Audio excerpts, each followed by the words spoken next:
All right, it's Friday here in Make Beer Land, and I've got a couple things today that I want to talk about. I have a beer that we made here in the office about 12 days ago. It was the Cooper's English Bitter again, with 1 kilogram of dry malt extract, and this time I didn't use any dextrose. I just used the yeast that came with the beer kit. After about a week of fermentation, I dry hopped with about 2 ounces of East Kent Golding hops, and that is in my fermenter over my left shoulder. What I'm going to do is I'm going to put it in my Cornelius keg right here, I'm not going to force carbonate it. I'm going to prime it with some dextrose water.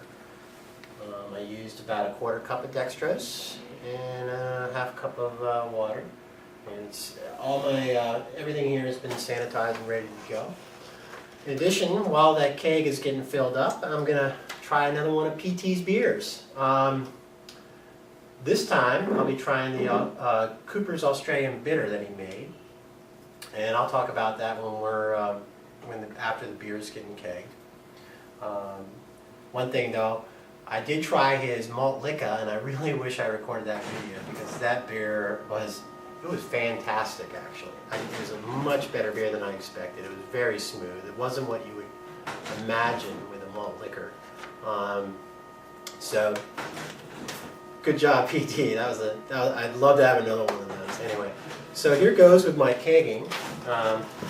First thing I'm going to do here is release the gas that's in this dry keg right now. And pretty simple. We're going to pop the lid. And over here, so here we are at the fermenter, and you can see inside the lid, everything's settled out. That little residue is probably from the hop bag, and here's my hop bag of East Kent Goldings. This beer probably will have some haze in it as it settles into the keg. So, you know, the clarity, I'm okay with the lack of. So I'm just going to put the dextrose water in the fermenter first. And voila. So. And next, I'm going to use my auto siphon from the fermenter. Now, another way to go from the keg, from the fermenter to the keg, is to use just the spigot. You can use a long tube and drape it down. However, I happen to have one of these auto siphons on hand, and it has a sediment reducer, just like the Cooper's fermenter. So, why not? We'll give it a go.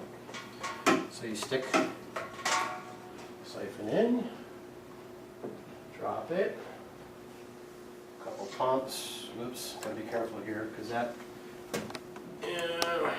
will decrease the distance. All right, 1 pump, give it another 2 pumps, maybe 1 more pump for good measure. We're ready to go. Looks like the air bubbles are gone. Okay. So while we're doing that, easy. Let's try PT's Cooper's Australian Bitter. So, the Australian Bitter. Let's see what he did here. Now, he made it to 5.5 gallons. He used the Australian Bitter kit.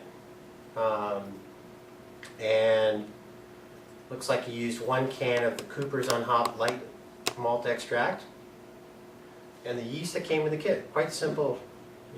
This is the way they recommended by the brewery. He fermented at 68 degrees Fahrenheit.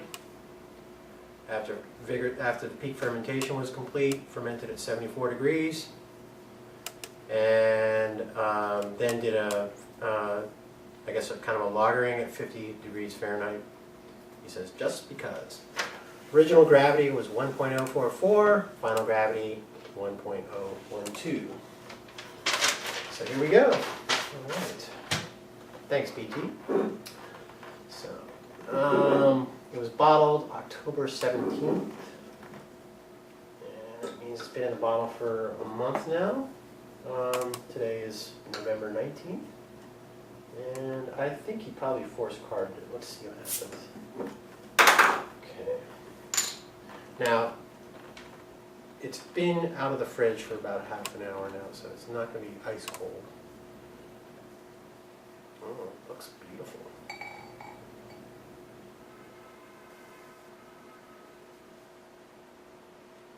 Wow. That's very clear. Look at that. Whew.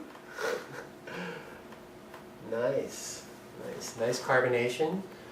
About a 1 inch or ½ inch head. Not a lot of aroma, but then again, Australian beers don't have a lot of aroma. So it's the Aussie bitter, made the way Cooper's recommended. Smells nice. It has a nice little tang to it.